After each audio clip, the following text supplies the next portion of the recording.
Hello, this is my lab report for Physics 2211 Lab 2. The purpose of this lab is to analyze the motion of an object with respect to Newton's second law, which states that V final is equal to V initial plus net force divided by mass multiplied by the change in time. In the previous experiment, the object had a zero net force and constant velocity. However, this experiment observes a falling object with a non-zero net force and changing velocity.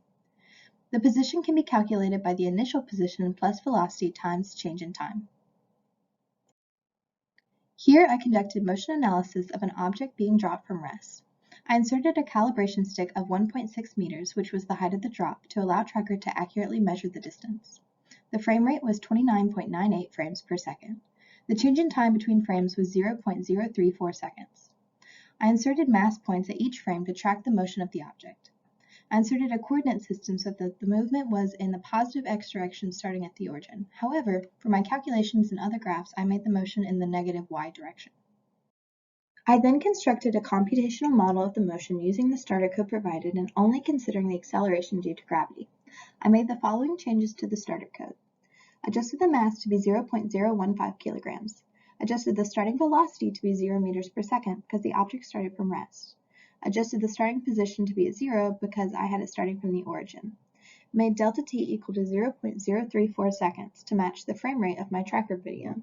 Although the instructions said that delta t did not need to be equal to the frame dt, I found it easier to graph and compare the data when they were the same.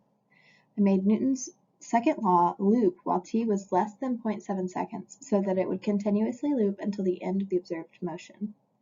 Set the net force equal to the magnitude of gravity, 9.8 meters per second, multiplied by mass and j hat. Inserted Newton's second law as ball velocity equals ball velocity plus F net divided by ball mass times delta t. Edited the line that calculates the ball's position to be ball position equals ball position plus ball velocity times delta t. Here we see the motion model and the velocity versus time graph, which has a non-constant velocity. The program also produced a position versus time graph, which I didn't include here because it's on a later slide. Starting with the same code as before, I made a few changes to take into account the drag force on the object. I changed the net force calculations to what I have on this slide to account for drag, where Fg is the force of gravity, Fd is the drag force, and Fnet is the combination of the force of gravity and the drag force. The force of gravity is in the negative y direction, and the force of drag is in the positive y direction. I proceeded to try different values for B until I could get the model to have the same ending position as the observed motion. For this model, B equals 0.0187. Here we see the motion model and the velocity versus time graph.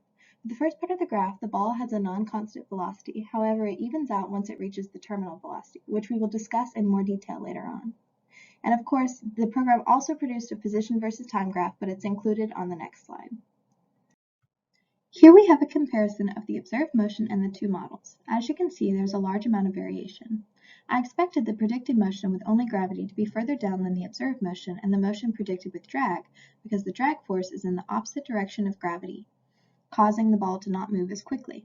However, I did not expect the model with drag force and the observed motion to vary so much. It appears the drag force I calculated was inaccurate. I suspect my ball may have experienced a non-uniform drag force because of its irregular shape.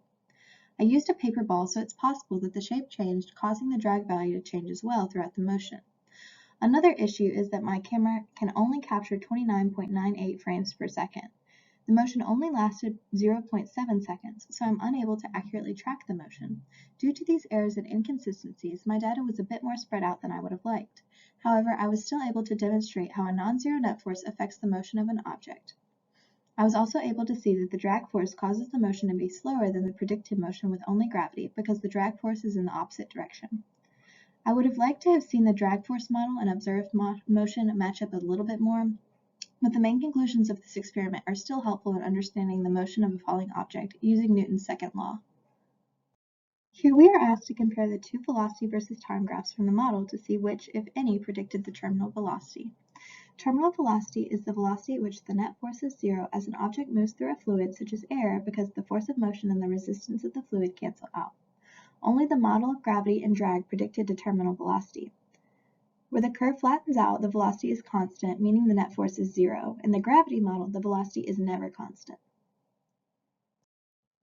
Here we are asked what might be different about the terminal velocity if the object were thrown downward instead of dropped from rest. To see for myself, I used the code from before but gave the object a starting velocity of negative 2.8 meters per second in the y direction. As you can see, the object reaches its terminal velocity a bit sooner. The first curve looks to flatten out at around 0.6 seconds, whereas the second curve appears flat by 0.525 seconds. However, the value of terminal velocity appears to stay the same despite having a different starting velocity. Both graphs even out at about negative 2.8 meters per second. This concludes my lab presentation for Lab 2. Thanks for watching.